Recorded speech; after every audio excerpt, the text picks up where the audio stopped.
Hello student, তোমরা কেমন আছো? আশা করি তোমরা সকলেই ভালো আছো। প্রতাপ একাডেমি কোচিং পরিবারে তোমাদেরকে সকলকেই স্বাগত জানাই। তোমরা যারা বিদ্যাসাগর ইউনিভার্সিটির আন্ডারে থার্ড সেমিস্টারে পড়াশোনা করছো, তোমাদের জন্য একেবারে আমি শেষ মুহূর্তে নিয়ে চলে এসেছি MDC3 library information and media science থেকে গুরুত্বপূর্ণ 5 মার্কস, 2 মার্কস ও 10 মার্কসের কয়েকটি প্রশ্ন। এই প্রশ্নগুলি তোমরা শেষ মুহূর্তের জন্য দেখে যাও। অবশ্যই তোমরা library information and media science থেকে সমস্ত প্রশ্ন পরীক্ষায় কমন পেয়ে যাবে।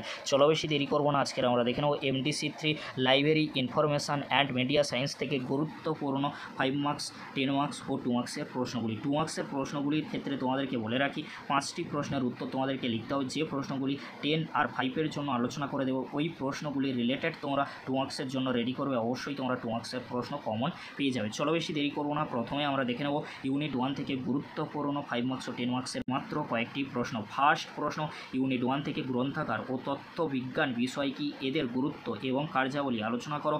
গ্রন্থাগার বিজ্ঞানের 5টি বিধি সম্পর্কে সংক্ষেপে লেখো। গ্রন্থাগার ও তথ্যবিজ্ঞানে পেশাগত নীতি, শাস্ত্র ও দক্ষতা ব্যাখ্যা করো। নেক্সট প্রশ্ন, কল নম্বর কি, ISBN এবং ISSN এর মধ্যে পার্থক্য ব্যাখ্যা করো। SR রঙ্গনাথান ও মেলভিল ডিউইয়ের গ্রন্থাগারে তাদের অবদান লেখো। গ্রন্থাগারগুলিতে শ্রেণীবিন্যাস ও ক্যাটালগিং এর মৌলিক ধারণাগুলি ব্যাখ্যা করো। প্রশ্নগুলি 5 অথবা 10 মার্কসের জন্য ইউনিট 1 থেকে অত্যন্ত গুরুত্বপূর্ণ।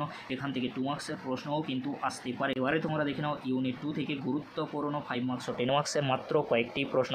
ফার্স্ট প্রশ্ন, DIKW পিরামিড কি, এর স্তর ও গুরুত্ব ব্যাখ্যা করো। ওপেন এডুকেশনাল রিসোর্স কি বা OER কি, উদাহরণ দাও। নেক্সট প্রশ্ন, OPAC অর WEB ওয়েব কি, আধুনিক গ্রন্থাগারে এদের গুরুত্ব ব্যাখ্যা করো। লাইব্রেরি ব্যবস্থাপনায় SOUL এবং KOH এর বৈশিষ্ট্য লেখো। নেক্সট প্রশ্ন কি রয়েছে তোমরা দেখে নাও। ইন্টিগ্রেটেড লাইব্রেরি ম্যানেজমেন্ট সিস্টেম অর্থাৎ ILMS নিয়ে সংক্ষিপ্ত টিকা লেখো। Data information knowledge and wisdom সম্পর্কে লেখো বা পার্থক্য আলোচনা করো। গ্রন্থাগারে তথ্য ও যোগাযোগ প্রযুক্তি অর্থাৎ ICT ভূমিকা, প্রকারভেদ, গুরুত্ব এবং তথ্য পুনরুদ্ধারে এদের প্রয়োগ ব্যাখ্যা করো বা আলোচনা করো। প্রশ্নগুলি ইউনিট 2 থেকে অত্যন্ত গুরুত্বপূর্ণ রয়েছে 5, 10 আর 2 মার্কসের জন্য। এবারে তোমরা দেখে নাও ইউনিট 3 থেকে গুরুত্বপূর্ণ মাত্র কয়েকটি প্রশ্ন 5 আর 10 মার্কসের জন্য। ফার্স্ট প্রশ্ন, তথ্য অধিকার আইন 2005 সম্পর্কে সংক্ষিপ্ত টিকা লেখো।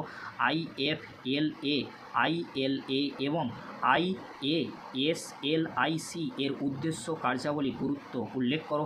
পাবলিক লাইব্রেরি অ্যাক্টের গুরুত্ব কী ছিল বা পাবলিক লাইব্রেরি অ্যাক্ট কি, IPR কি, কপিরাইট সম্পর্কে গুরুত্ব বা সংক্ষেপে টিকা লেখো। গ্রন্থাগার নিয়ম কানুনে পেটেন্ট এবং ট্রেডমার্কের গুরুত্ব লেখো।